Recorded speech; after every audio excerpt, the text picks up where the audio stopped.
Welcome to the Raven LeBeau podcast, where I talk about my life experiences with love, relationships as being a trans woman. I'm going to talk about in this series a relationship that I was in for 7 years with a narcissistic person. Understand that I did not know what narcissism was or what a narcissistic person was before I met this person. And to be honest with you, I would never want to do it again, ever. And I would never wish it on my worst enemy to be in a relationship with a narcissistic person. But let's get started with the whole 7 year relationship with this guy. We're going to start at the beginning and go all the way to where I am today and how I survived and came out still as my fun loving self who loves to go out, laugh, have fun, and just live life. It could have been a whole different way for me, but I'm glad that I got out and I kept true to who I am, and you can do it too. You just need a little encouragement sometimes. So grab yourself a drink, whatever snack you like, and sit back and enjoy this episode. So we're going to start off with how we first met. We met on a dating app. And to give you a little bit of history about me, I am a trans woman. I started transitioning in my late 20s, early 30s. And like anyone, I was kind of lonely and wanted to get on a dating app, because I didn't know how to meet people.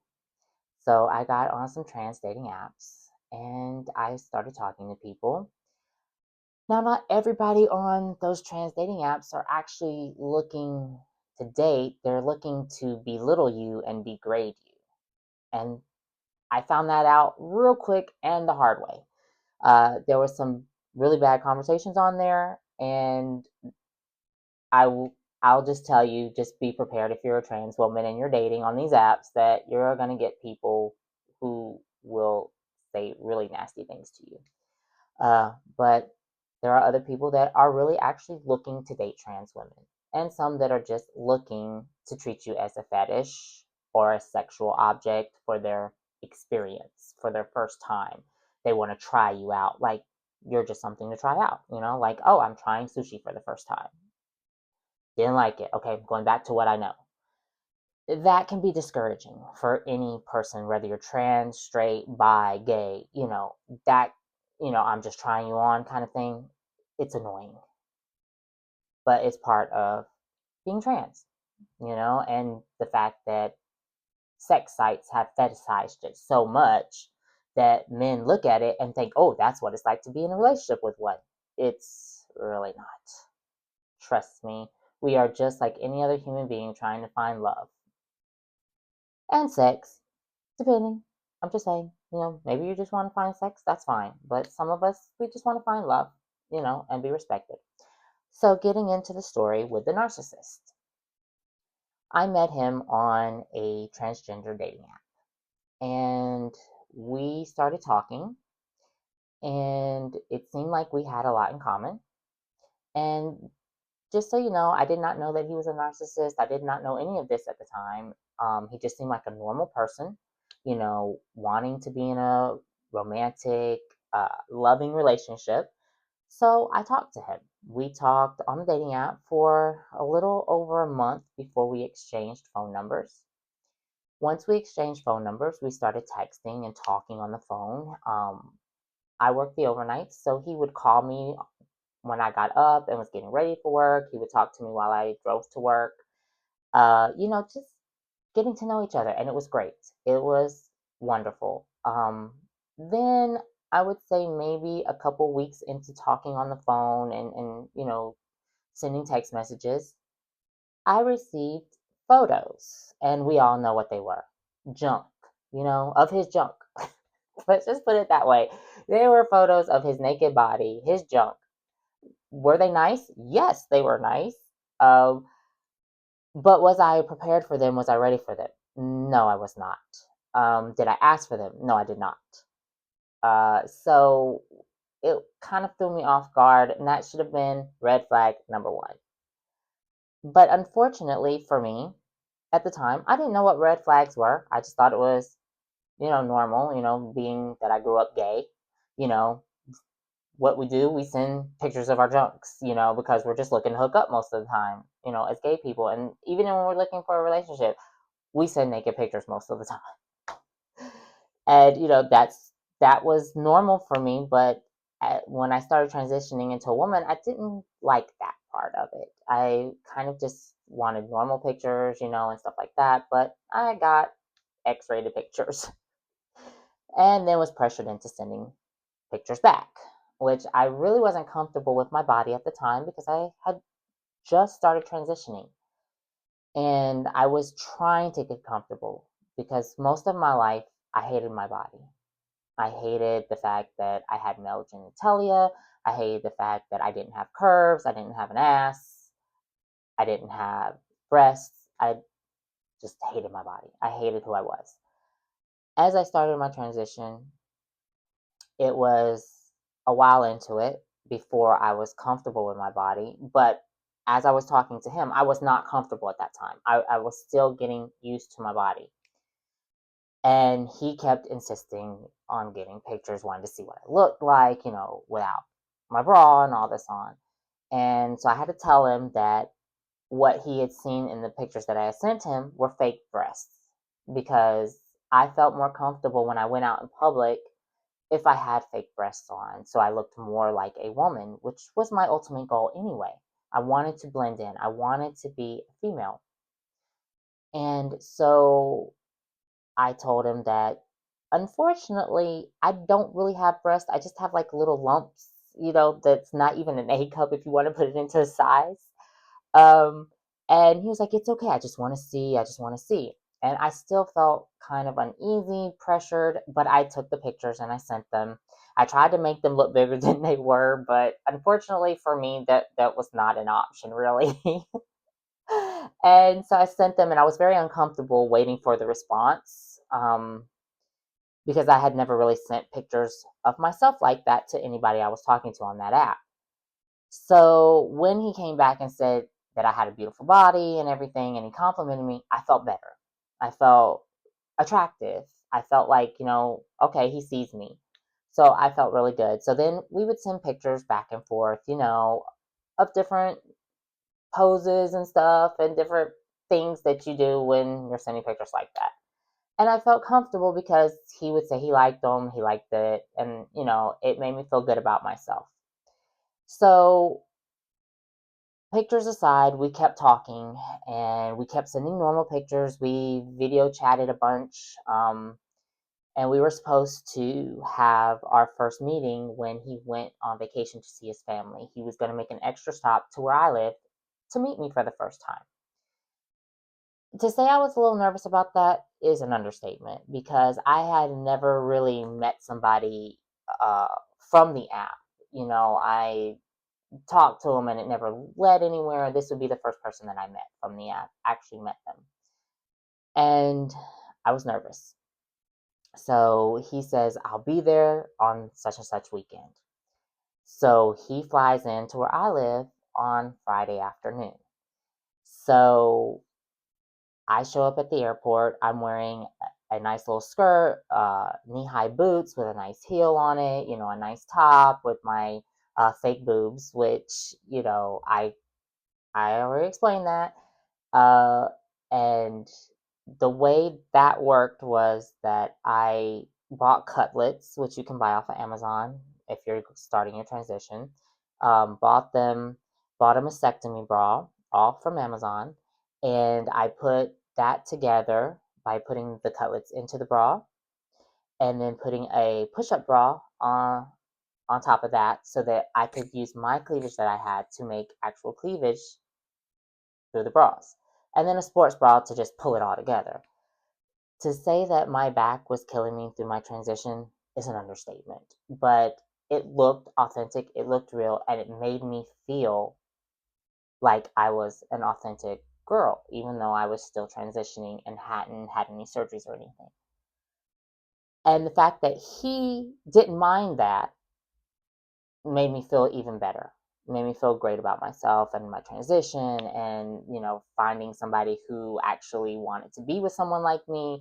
So I was happy. And I show up at the airport looking really nice, makeup, hair, everything looking really nice.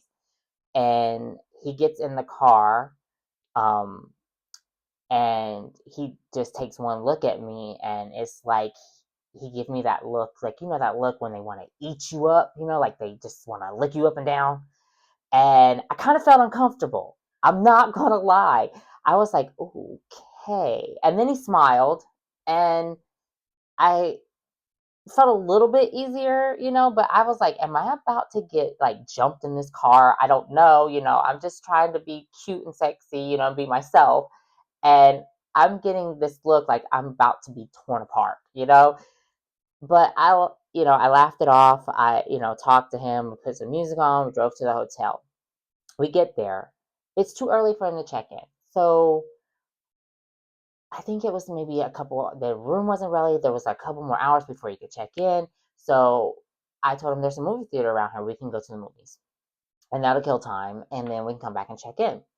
So we went to the movies. We saw Deadpool. It was a nice thing. We cuddled in the movie like you do on a first date.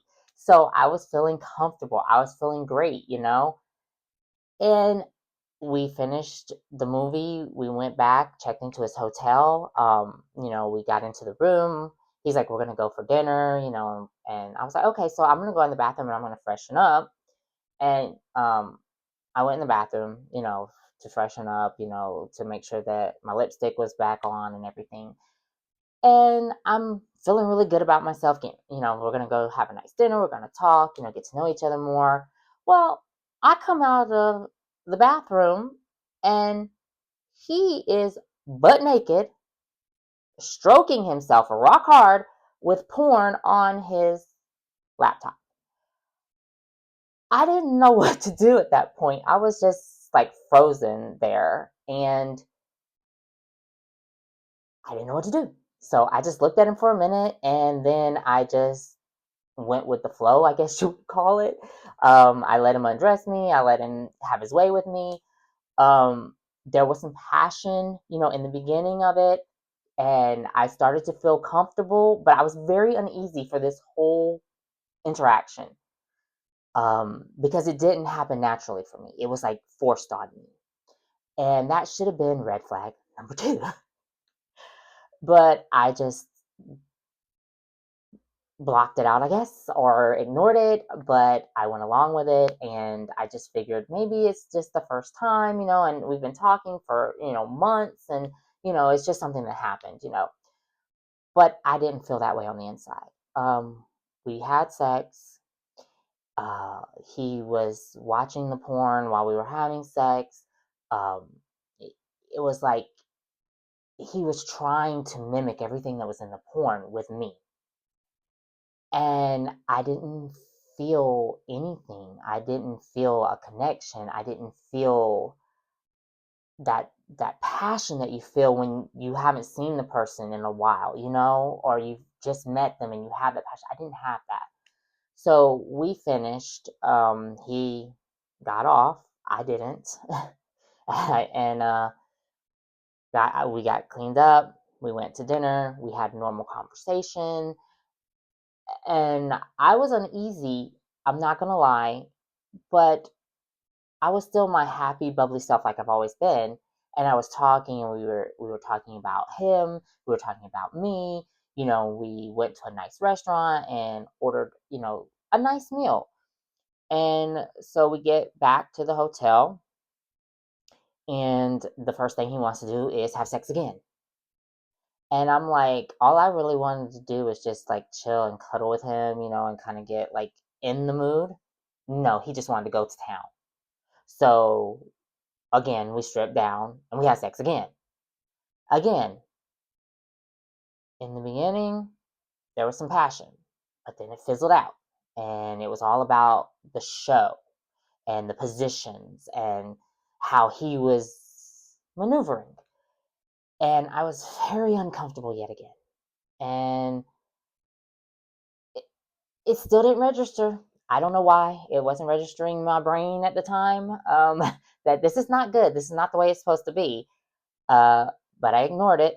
I just completely ignored it. And I went on and we did that. And then we went to sleep, and we cuddled while we were sleeping, which was great. It was amazing. Um, Woke up the next morning, and for some reason, I initiated sex. Even though I felt uncomfortable the first 2 times with him the day before, in the morning, I initiated sex because I was really turned on by him. And because of the cuddling or whatnot during the night, I don't know what it was. I was feeling safe. I was feeling wanted. So I initiated it. And that time, I got something out of it. I got the passion, I got the feeling. And okay, so maybe I wrote the other 2 times off as nerves, like we weren't connecting. This time we like connected. Like there was a connection and there was no mistaking it. So we did that. We connected. It was amazing for me. I got off. It was very amazing.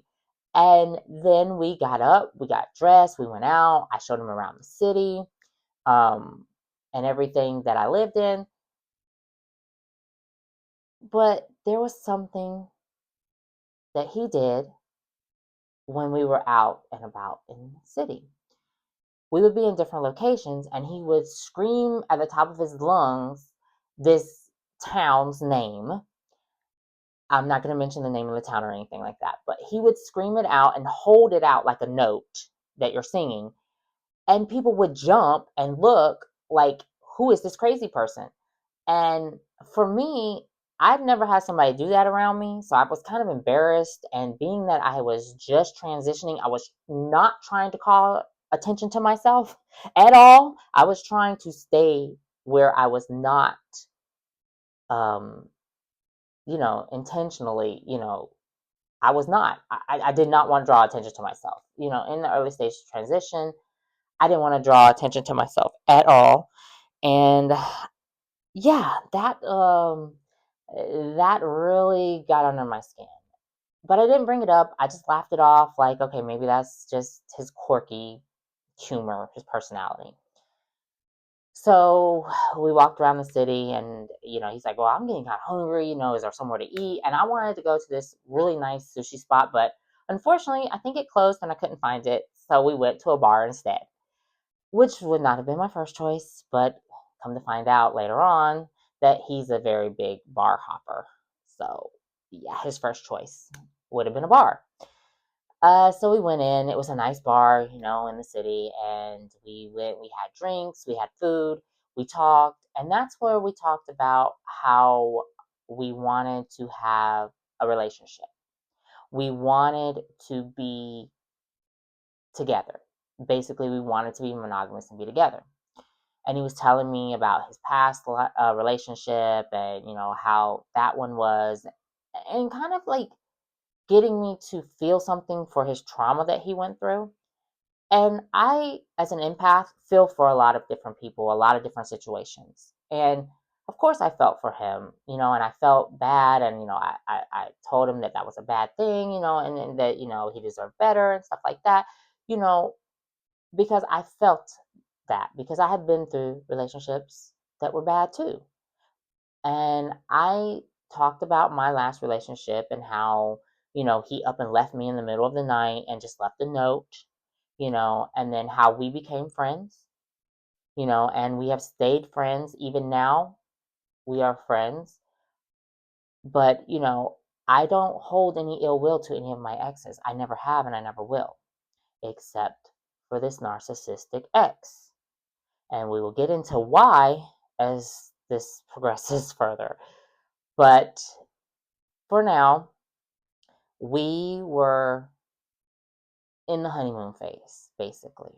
So there was a mix up with his flight, and he got really pissed, right? And he was like frantic and everything about how he couldn't leave out of the airport that he was originally supposed to. So I had to drive him to another airport so he could leave out so he could get back.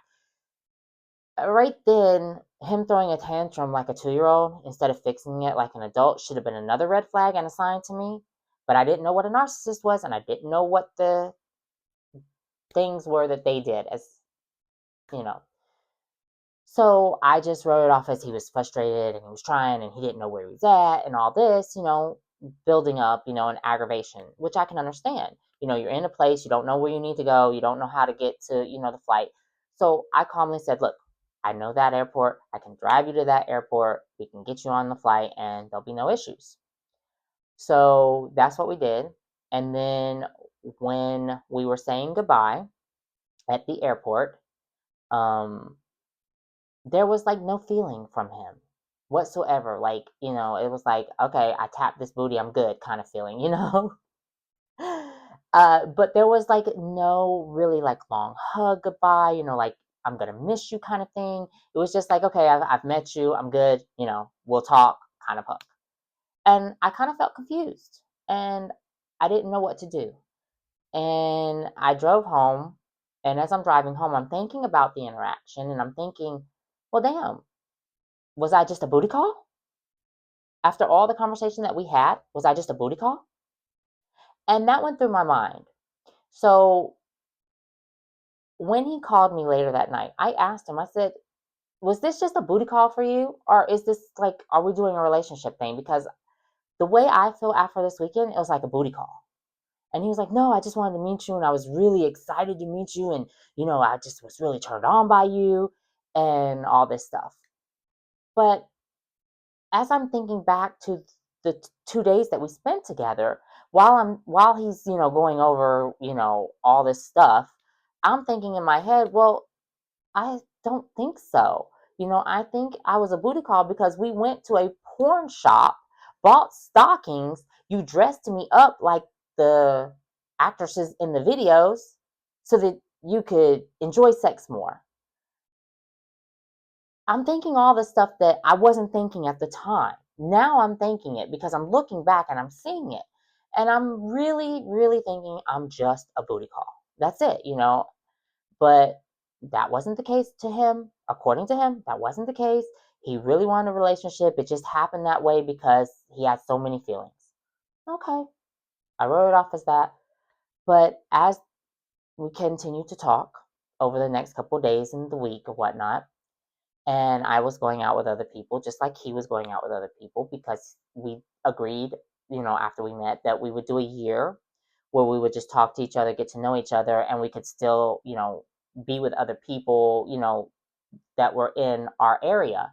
And we could, still have sex, we could still, go out with them, whatever. And it didn't affect us. And I was like, that's fine. I have no issues with that because I don't want to be a rebound. Because that's what it would have wound up being. It's a rebound. And I didn't want that. So I gave him that. And I was fine with it. But as I kept replaying those 2 days in my head, because I am an overthinker, unfortunately, I'm an empath, overthinker. So I am very emotional. I'm very much thinking, logic, replaying stuff in my mind. And eventually, replaying it in my mind, I see the actual truth and not what was kind of clouded by feelings and stuff. And I decided I was going to ghost him because I did not feel like this was going to go anywhere. So I ghosted him for about 2 months, and in that time, it was getting closer and closer to when I was supposed to go and visit him for a weekend. And I didn't get any text from him, didn't get anything from him. It was like, okay, whatever. It is what it is. It was a booty call. So I think it was maybe a month or 3 weeks before I was supposed to go out to see him and spend time with him. He texted me, and I was like, okay. So I replied back, and he's like, oh, I don't know what happened to you. I tried texting you. I said, I didn't get any texts. I didn't get anything from you. He's like, oh, I don't know why. I texted you, and I was like, yeah, no, you didn't. So anyway, we just started talking, and he was like, oh, well, I didn't know what to think, da da. And of course, instead of telling him that I ghosted him, I told him a lie. I said, I hurt my back at work and I've been on painkillers and, I didn't want to talk to you while I was on painkillers because I didn't want to say something that, was under the painkillers, something that I shouldn't have said. So I lied. Not a good start. I shouldn't have lied, but I did because I didn't want to sound like a bad person for ghosting him. But I had every reason to ghost him because I kept feeling in the back of my head that it was just a booty call, and the fact that he wasn't trying to text me just kind of like clarified that. But when he did text me eventually, to find out if I was coming to see him, I played along. I was like, you know what? I need to get out of the city for a while. Why not? I'll go see him, and see if this is really just a booty call thing or, what it is. So I said, okay, yeah, I'll come and see you for the weekend. It's not that big of a deal. And he was like, no, no, no, no. I want you to come and stay for the whole week. So he wanted me to stay for like 7 days. I was like, well, I got to get that out from work. So luckily I had time. Luckily my job was not that bad about giving me time off. So I got the time off and I was like, okay. So we were continuously talking and everything and about how I was going to come out there and how I was going to see him and, how much he was missing me and all this.